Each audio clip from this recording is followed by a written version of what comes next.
Hello and welcome to the Unit 9 presentation on nutrition. These are your learning objectives on the next two slides. Make sure you look over them and review them in preparation for the exam and for class. Alright, so let's start with a review of essential nutrients. An essential nutrient is any substance that must be obtained from the diet because the body can't make it. Essential carbs are found in bread, cakes, potatoes, that kind of stuff. Carbs are energy sources. Brain cells need carbs to function, not fat. So we need to make sure that we don't restrict our carbs too much or our brain function will suffer. Proteins build and repair tissue. They're essential for wound healing. They provide energy and they're necessary for growth, regulation of body functions and processes, and for replacement of cellular proteins. Proteins can be complete, partially complete, or incomplete. So what does that mean? Complete proteins have all 9 essential amino acids and function to maintain body tissues and promote growth. So these are things like meat, poultry, fish, eggs, milk, and cheese. Plant forms of complete proteins include soybeans and brewer's yeast. Partially complete proteins are lacking one or more essential amino acids. They have just enough amino acids to maintain life, but they don't promote growth. And then on the opposite end there, we've got incomplete proteins, and these are also lacking in one or more essential amino acids, but the difference there is they do not have enough amino acids to maintain life, or build tissues, or promote growth. So examples of incomplete proteins are rice, wheat, and corn. But it's important to know we can make an incomplete protein a complete protein by combining several incomplete protein sources, and then we get all the things that our body needs to survive.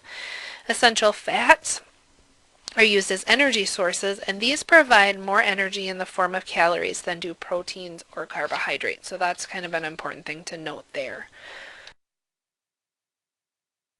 Vitamins, minerals, trace elements, and water don't provide any energy, but they are very important for regulating body processes. So essential vitamins are needed in small amounts for growth, development, maintenance, and reproduction. They're either fat or water soluble.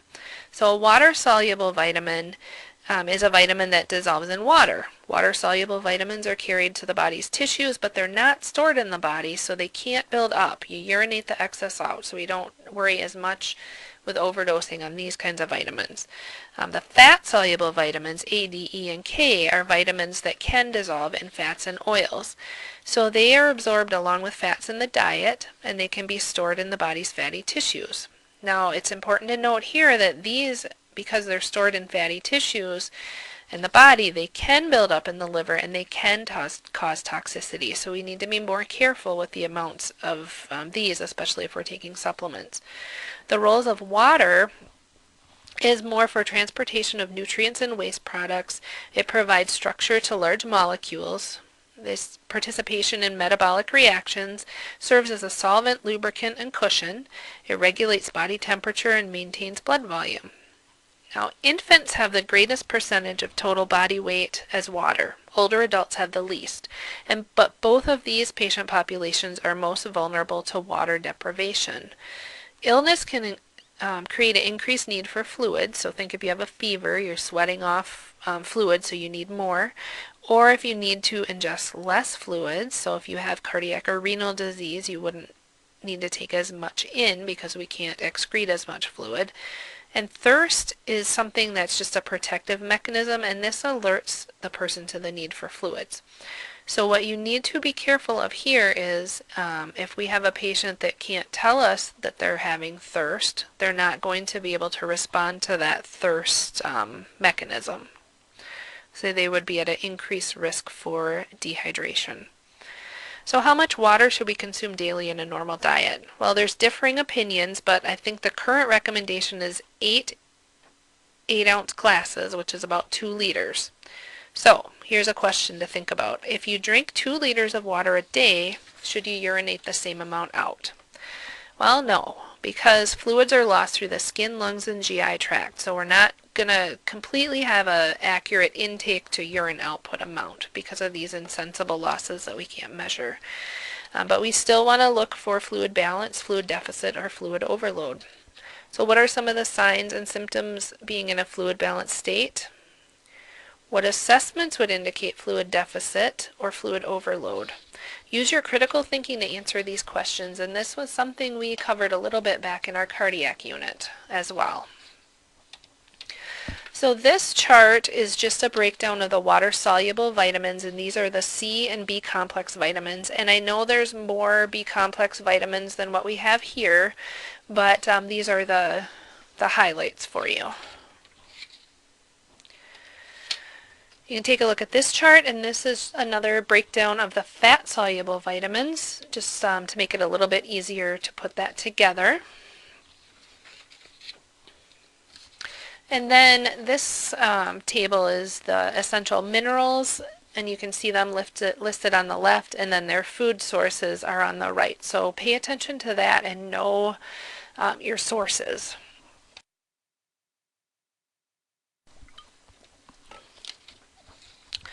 So Choose My Plate is a government website designed to educate people about healthy eating habits. So the emphasis there is on fruits, vegetables, whole grains, and fat-free or low-fat milk products. Each serving portion should be about 3 ounces or so. Proteins include lean meats, poultry, fish, legumes, beans, eggs, and nuts. These are low in saturated fats, trans fats, cholesterol, salt, or added sugars, so that's why they say they're healthier. Whole grains contain the entire grain kernel, and examples of that includes oatmeal, brown rice, and whole wheat flour. And then grain products, they don't recommend a lot of, but the grain product is a refined grain, and they're not as healthy as the whole grains. And these are simple carbs, things like white rice, white flour, white bread, and pasta. The USDA also sets dietary guidelines along with this Choose My Plate, and this can be found in your text, or I put a little bit more about it on the next slide, but some highlights include just keep the intake of fats, especially trans fats, as low as you can. Examples of trans fats are things like fried foods, deep fried foods. And why are they bad? Well, they raise bad cholesterol, which is your LDL, and they lower your good cholesterol, which is your HDL. So if they're so bad, why are they used? Well, oils give food a good taste, and it can be used over and over. It's cheap.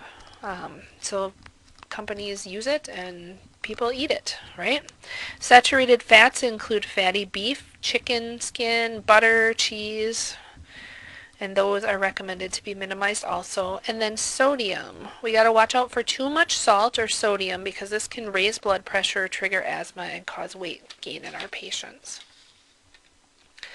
This slide gives a guideline on recommended serving sizes of various foods, so just take a little while and look at that and be sure you're familiar with those serving sizes. In order to maintain balanced nutrition, we need to have a properly functioning digestive system. So if you remember from A&P that digestion begins with digestive juices that contain enzymes that break food down into nutrients.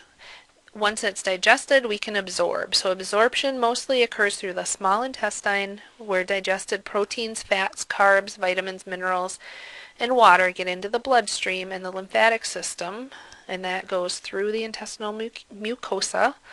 Then we have metabolism that takes place. So this is the complex chemical process that occurs in the cells, and this allows for energy use and cellular growth and repair. There's catabolic processes, which break down complex substances into simpler substances. So for example, tissue breakdown. This results in a negative nitrogen balance in the body. Anabolic processes convert simple substances into more complex ones. So this example would be tissue repair. And this results in a positive nitrogen balance in the body. Excretion occurs as waste products are removed by excretory organs. So for the digestive system, we're looking at the intestines, the large intestine. Once remaining products enter into the large intestine, after going through the small intestine, water is absorbed, waste material stored as feces or stool, and it's removed through defecation, which is the bowel movement. Remember, the colon needs to be lubricated, so this is another place where drinking that 2 liters of water a day, if it's not medically prohibited, is going to be important, because fluid intake helps prevent constipation in our patients. Another important note is that the gut has digestive enzymes which destroy bacteria, and it plays actually a pretty important role in our immune system. It is a major immunologic organ, and it contains like 70 to 80% of all immune secreting cells. So it is really important for us to keep our gut in good health. We want to use critical thinking when we're assessing the nutritional status of elderly patients. So the need for calories decrease, but the need for vitamins and minerals remains high. And nutrient deficiency is often related to financial concerns for these elderly populations. We have a metabolic rate that decreases and a need for calories decrease. The diets of many older adults are deficient in nutrients. They may have a decreased sense of taste and smell. Digestion is affected by decreased blood flow to the GI tract and decreased peristalsis. That's the movement, the intestinal movement. And then there's food-drug interactions that affect this also. Poor dental health affects chewing. Sensory and muscle problems affect ability to prepare and eat food. So maybe they just cannot get their food. Socioeconomic factors and physical limitations affect buying groceries. And social isolation makes it difficult to cook and eat. These people may suffer from depression if they're socially isolated and they just don't have the energy then to get something to eat. There's lots of community resources. Things like Meals on Wheels provides nutritious, low-cost meals for older homebound people.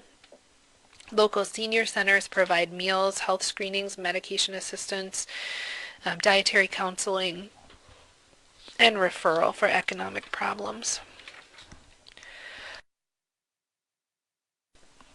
There's a lot of factors that affect nutrition generally. Physiological factors include intake. So nutrition can affect the body's response to drugs, and conversely, drugs affects the body's nutrition. So foods can enhance, delay, or decrease drug absorption. This is why some meds say take on an empty stomach. What disease processes might be affecting the patient's nutrition? Well, inflammation of the GI tract, such as like in esophagitis, gastritis, inflammatory bowel disease, these all impair absorption. We could have an obstruction of the GI tract from scar tissue, cancer, or other obstructions, which can necessitate an NPO status. That means nothing by mouth, so then they're not taking in any nutrients. We could have malabsorption of nutrients, so if you have a patient that's gluten or lactose intolerant, they're going to have troubles with that. Pancreatic disorders can lead to altered digestion of fats, proteins, carbohydrates. A bowel resection removes areas of the intestine that would normally absorb nutrients. So you're going to have problems with absorption because there's not enough bowel there to absorb the nutrients. And with diabetes, the body provides insufficient amounts of insulin, or they can't effectively use the circulating insulin depending on the type of diabetes. So these all contribute to problems with nutrition. And we know that insulin is necessary for metabolism of fats, proteins, and carbohydrates. So this puts the diabetic patient at an increased risk of altered nutrition. We also have metabolic demand increases during growth spurts or in diseases with increased basic metabolic rates, such as cancer, hyperthyroidism, stress, or wasting diseases such as AIDS. We need to assess how well our patient can chew or swallow food. Is the patient nauseated? Is there diarrhea or vomiting? And then cultural considerations include specific diets. So we need to know, based on our cultural competent care that we want to provide, what we can give to patients depending on their cultural preferences.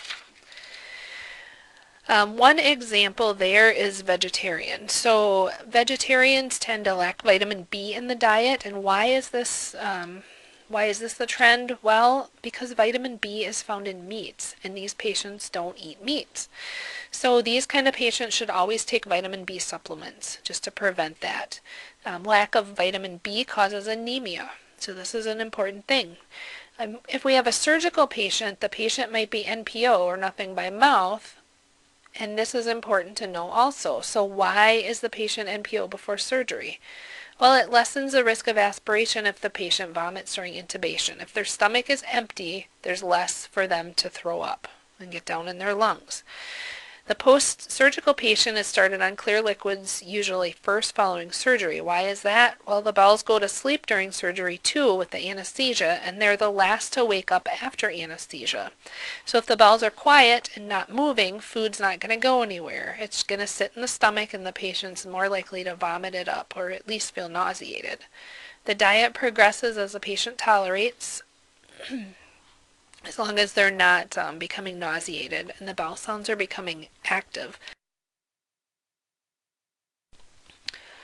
So how does alcohol intake and illegal drug use affect nutrition? Well, this is a big one, especially for alcoholics. Not only is alcohol devoid of proteins, minerals, and vitamins, so they're taking in all this alcohol, and that is taking up the room in their stomach that maybe good nutritious food would take, but it actually inhibits the absorption and use of vital nutrients, also things like thiamine and vitamin B12, folic acid, and zinc. So they're going to be nutrient deficient in these things because the alcohol blocks that absorption. So if we are going to do a nutrition assessment, we want to interview the client about their normal diet. Do a 24-hour diet recall. Can you identify just by asking them that then any nutrient deficiencies? Sometimes you can pick up a lot of information in that 24-hour recall. What factors of the diet place the patient at risk? Well, assess the factors we just described, like dysfunction identification, the BMI, which is the body mass index. Is there a significant weight loss or gain? Complete the physical assessment. What are we going to look for? Include both subjective and objective data. Include general observations like skin turgor, skin color, the BMI, ability to eat, swallowing, and a mouth assessment. So assessing body mass index, or BMI, is a routine part of a nutritional assessment. BMI is an indicator of a patient's weight status, and generally speaking, we find the patient's height on the one side and trace it across to where it intersects with the patient's weight, and then wherever that number comes together, that's the BMI.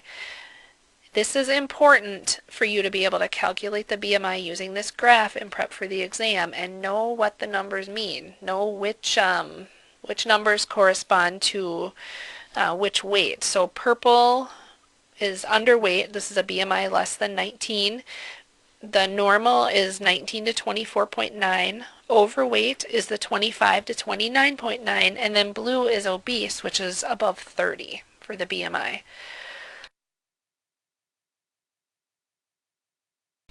So what does being overweight place the patient at risk for? Well, a BMI of more than 25 increases the risk of heart disease, stroke, hypertension, diabetes, gallbladder disease, and cancer. Why cancer? Because being overweight causes increased stressors on the body systems. This increased stress causes inflammation, and then this constant inflammation lowers the immune response. Cancer cells can go undetected because there's a lower immune response, so the body is not fighting it off. So then after we get our objective findings, we're going to also add certain lab tests to review. We're going to look for signs and symptoms of nutritional deficits. So hemoglobin can be low. That means anemia. It can come from a decreased iron intake. Think about what foods are good sources of iron from back on the previous slide. We look at a serum albumin and prealbumin. This is the best lab indicator of protein intake and overall nutritional status. Low levels indicate prolonged protein depletion, and if there's a protein depletion, then the immune system can be depressed as well. Transferrin is needed for iron transport. If it's low, it shows a poor protein intake and anemia. And then there's the creatinine levels in the 24-hour urine collection. This can assess for muscle atrophy or wasting. If you think back to the mobility unit, we assess BUN, or blood urea nitrogen, and the elevated BUN indicates nitrogen, and this is a byproduct of muscle breakdown. In regards to nutrition, though, muscles can break down to provide energy if there's not enough calories consumed. So this is that catabolic process we talked about before as the body breaks down tissue into nutrients. And this results in the negative nitrogen balance in the body because the excess nitrogen is excreted as elevated BUN levels. We have white blood cells. These are produced in the bone marrow. Without adequate nutrition, the production of white blood cells is depressed, and this is seen with vitamin C, D, E, and B complex deficiencies. So low white blood cells can place the client at increased risk of infection because their immune system is not functioning at proper levels.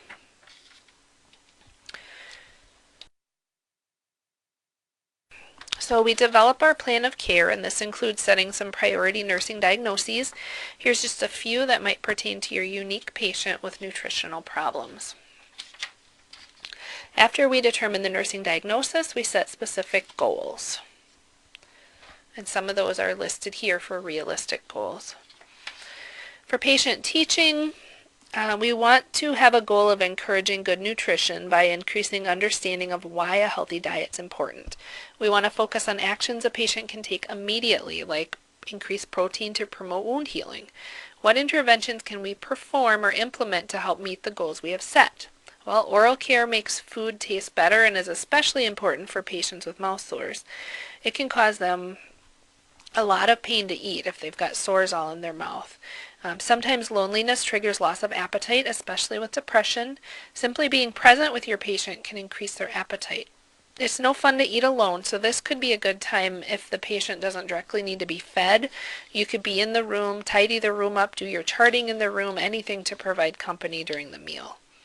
The last one says provide assistance with the clock method. So this means if you have a patient that might be visually impaired, you're going to describe what foods on his plate are at what clock position. So like your milk is at 1 o'clock. Okay. Other assistance could be feeding the patient, but only if it's necessary, because the patient really should be able to perform the ADLs as they're able to, just to promote their functioning and prevent functioning decline. So this slide just talks about a few nursing interventions for altered nutritional function. We can have NPO, which is nothing by mouth. We talked about that a little bit before. Clear liquids is any liquid you can see through. Full liquids are all food and fluids mixed with liquid for a thin consistency. So it could be like a cream-based soup or pudding, that kind of thing. Regular is any foods, no restrictions. Puree is just like, think of applesauce or pudding, just kind of ground up real fine. Mechanically altered usually has moist, soft textured, and it forms kind of a bolus when you're eating it rather than them having to chew like a steak or something. It'd be more of a ground up thing. And then nutritional supplements include vitamins and protein shakes like Ensure or Boost.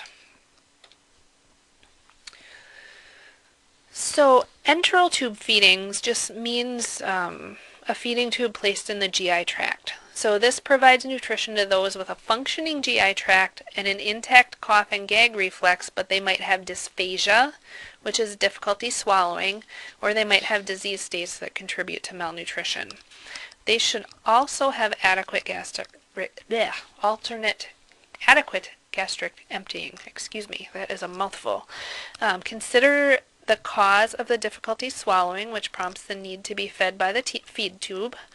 The tube feedings are composed of essential nutrients. So the dietitian reviews the patient's chart and compiles the necessary amounts of calories and other nutrients. That's not something we do as nursing, but we actually give the tube feeding as nursing. Because the tube feeds are in liquid form, the feeding can be rapidly absorbed or rapidly eliminated. So NG, tube, means through the nostril into the esophagus. OG, or orogastric, means through the mouth into the esophagus. And PEG tube is a puncture through the skin into the stomach, through the abdominal wall. And then PEJ tube is the same thing, but it's put in through the jejunum, through the stomach wall. So for safety considerations, we want to prevent aspiration. Check placement of the feeding tube. Keep the head a bit up during feeding and for at least 30 minutes after to prevent aspiration. Check residuals per agency policy. Now, some agencies are moving away from this, but if a large amount of tube feeding residuals remain in the stomach, it can increase the risk of aspiration because it could cause the patient nausea and vomiting. Always have the patient, like we said, head a bit up. This Fowler's or semi-Fowler's, and this is to prevent the stomach contents from traveling up and causing choking or aspiration. We want to monitor for diarrhea, cramping, and fluid loss. Give the fluid or the tube feeding slowly at room temperature with water flushes, and then monitor for loose BMs. So if the tube feedings are given through a bolus, which is a large amount at a time, the bolus feeding can cause cramping, and it also can cause cramps if the feeding is cold. So that's why we see the room temperature. And then a final thing, we want to monitor blood sugars. Watch for high blood sugars because carbs are absorbed quickly, and these feedings tend to be pretty high carb based. So then parenteral nutrition is feeding through the venous system. So the gut is completely bypassed. One indicator of this would be a post-op intestinal surgery patient or any patient that does not have a functioning GI tract. Or maybe the GI tract has partially been removed, so there's no chance of digestion happening. The only option then is direct feeding into the bloodstream. And this is done through a large bore or large diameter IV tube placed into a very large vein. So an example is going to be a central venous catheter like a PICC line, which is threaded into the superior vena cava above the right atrium of the heart. So due to the high sugar content and being placed in a central vessel, we need to have strict aseptic technique to prevent infection when we're dealing with parenteral nutrition. So like I said, it's used when the GI tract is non-functional, and the goal is to maintain an anabolic state in which the client's unable to maintain normal nitrogen balance, like severe nutrition, severe burns, metastatic cancer, renal or liver failure. We've got a requirement for frequent monitoring of fluid, electrolytes, and glucose with parenteral nutrition as well. So if we think about this for a minute, why do you suppose that parenteral nutrition needs to be given through a central line and not just any intravenous line? Well, the answer is because sugars and acids in the solution cause vein irritation because they're hypertonic, and this means they're more concentrated than the blood. They need to empty into a large vein so that they're diluted by the blood and don't irritate the vessels. So smaller veins would become inflamed, and that would lead to collapse and infection. And this can be a major complication if parenteral nutrition is given incorrectly. So the next couple slides are going to list a couple of different diets, and I'm not going to go in a lot of detail on that here. Just kind of read through them, and then in class we'll hand out a handout that outlines these different diets. Think though before class and try to figure out some medical conditions or diseases that might correlate to some of these diets. And like I said, we'll talk about them in class more. This is an example of a teaching plan, and this teaching plan uses strategies in place of interventions, but the nursing process is the same, and it's kind of good to read through a good description of a teaching plan for a patient also. And then the last phase here is evaluation. We look at if the specific goals are being met. If they're not, we review the interventions and the goals, and we see if they're obtainable or not. Think realistically about the goals, and just review each step in the nursing process to see if there's any corrections that need to be made. Thanks for watching, and this concludes our presentation on nutrition.